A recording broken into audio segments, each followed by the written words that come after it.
Patreon member shout out. One more night, I wanna be with you, where I wanna hold you tight. It feels so right tonight, so leave it up to you. And I think the time is right to stop the fight. One more night, I wanna be with you, where I wanna hold you tight. Hey guys, how's it going? It is I, the real Randy Chavez. I'm coming at you today with a Veve and OMI update video. Guys, if you're new, welcome. If you're not, welcome back. I love you all. Everyone say hello to Dashi. Hello, Dashi. So we do have quite a bit to go over the last couple days. I have been gone. I think the Veve Daily OMI videos will probably just be during the week, but I'll keep you posted on which I decide to do. So some of the big news that we had is going to be on the drops. The drops for the, not necessarily the comics, although those are always fun. They're always welcome. They're always a chance for new people to come in, spend $7, and wind up making several $100s if they get a secret rare, $100, a couple $100 if they get the ultra rare, uncommon, and so even the common, you make a little bit of money. I digress.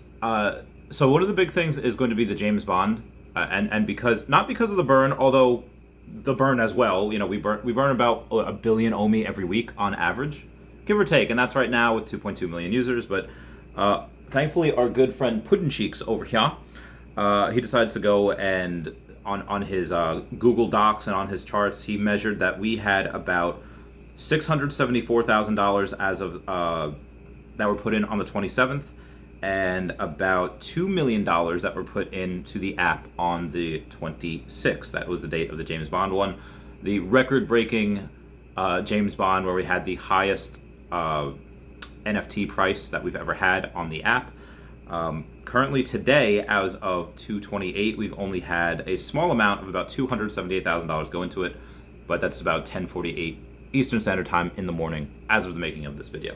But either way, I digress. It is a large amount because we did burn about 398 million OMI on that Aston Martin day, which I thought was pretty amazing. Moving on towards that, afterwards we had on the 27th, yesterday was Pokemon Day. We did not have anything crazy going on. Pokemon did announce a new game, but nothing with Veve. So like I have said in the past, I am very, very bullish, and I think we have a Nintendo or Pokemon license partnership, but I have a bet going on with Mr. Pags saying that it probably won't be announced for a while. Mr. Pags we bet 20,000 OMI. He thinks that we'll have an announcement of Pokemon by May 4th. May the 4th be with you. I think we will not have that announcement by then, but again, Pags has a lot more NFTs, and I actually have a little more OMI, but he has a lot more NFTs. He is older, he is more successful, so pick which side you want to be on. I don't know. And outside of that, if they do announce something, it might be later in the year as far as a partnership, because it would make sense to have it coincide with the release of another game or something like that. We have a hyper bullish price analysis going here for weekend recovery. Bitcoin has touched $40,000 a couple of times, according to Crypto Potato. That website is recording. We have a lot of bullish news for crypto in general, not just the NFTs. But one last thing on the NFTs before I get into crypto at large and metaverses at large is that Aston Martin has I think like a couple hours left on its, the 1 out of 7. The Aston Martin has a couple left on its auction. It's at like $10 million. Listen guys, I've never seen anyone have more than 500,000 gems at once in one price. So could $1 million happen? Sure, that's possible. A couple million maybe, but 10 million, it's not going to happen. And why I don't think that it's going to be 10 million, because there's two others listed right now, one for like 7 million and one for 999,000. So if somebody really wanted that, they would, and they had the $1 million, they would just spend the $1 million. So it's a lot of fake bids. I guarantee we're gonna have to go over to an AMA on this at some point, because this one person that's selling it, most likely he knows or she knows that they're not going to get this much money. But I also think that if there is a chance that that person thinks, oh wow, I'm going to get this much money, I'm going to go quit my job, I'm going to go and say some mean things to people that I've been wanting to say for a while, and then what happens when they don't get that money? Bad times. Not that you should say mean things to people anyway, but I'm just playing devil's advocate here. And outside of that, this does beg a question for Veve. Hey, should we have a certain amount of money, a certain amount of gems in our account before we bid on things? Yeah, I think we should. I think we should get a little bit of a leeway here. Like if we always buy things, if our gem balance goes up and down like crazy, because if you have a gem balance that goes up and down like crazy, like if you normally have 5,000 gems, and then okay, well you know what, you spent it on a secret rare storm, and now you have 3,000 gems, and then okay, well it's down a couple $1,000s, and you get back up there. If you are bidding on something that's 10,000 gems, and you normally have about that in your account, but you only have 8 or 9,000 gems, okay, I feel like I would let you bid. Like you should probably be able to bid 10% more than what you have. You got 10,000 gems in there, you can bid 11,000, something like that. Or if you have like a very good buyer rate, like if you go and you win a bunch of these auctions where you don't have the gems in your account while you're bidding, but after you do win, you do load up on gems and you do pay, within that 24-hour period. I think that's something that is fine if they have a good buyer rate, like on eBay. There's an option on eBay where you could allow people not to bid if they have less than 10 feedback, if they had just started an eBay account. So you do have that, which I think Veve could take a page out of eBay's playbook and go and do that. That would make people that would just make everyone in general feel a lot more comfortable. And same thing with the seller. Although the seller, this is going to be different from eBay because it's just transactional in that smart contract. Oh, it's bid. Okay, boom, you're done. It's sold, and there's really nothing you can do after that. So I'm going to move on here. We have a couple of people being really bullish on XRP because I guess that lawsuit, whatever's going on with the U.S. government, and again, an attack on one crypto is an attack on all. So I'm rooting 100% for XRP. I'm rooting for Ripple. I'm rooting for that to go well.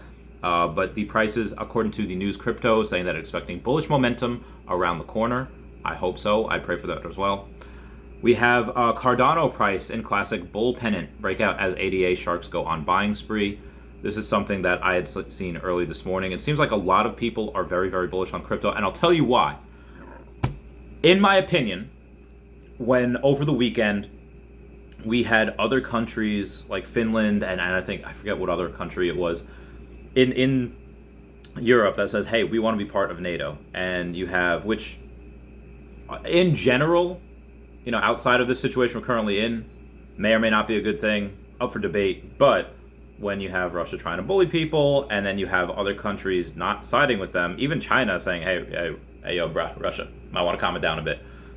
When they say that, it kind of takes out Putin's legs out from under him. Okay, he doesn't have support from the international community, doesn't have support, and they're relatively close. Like they're part of the BRICS nations: Brazil, Russia, India, China, South Africa, and they're receiving next to no support from them. And on top of that, you have if anyone's seen Charlie Wilson's War, and again, this is very bullish and it does have to do with crypto.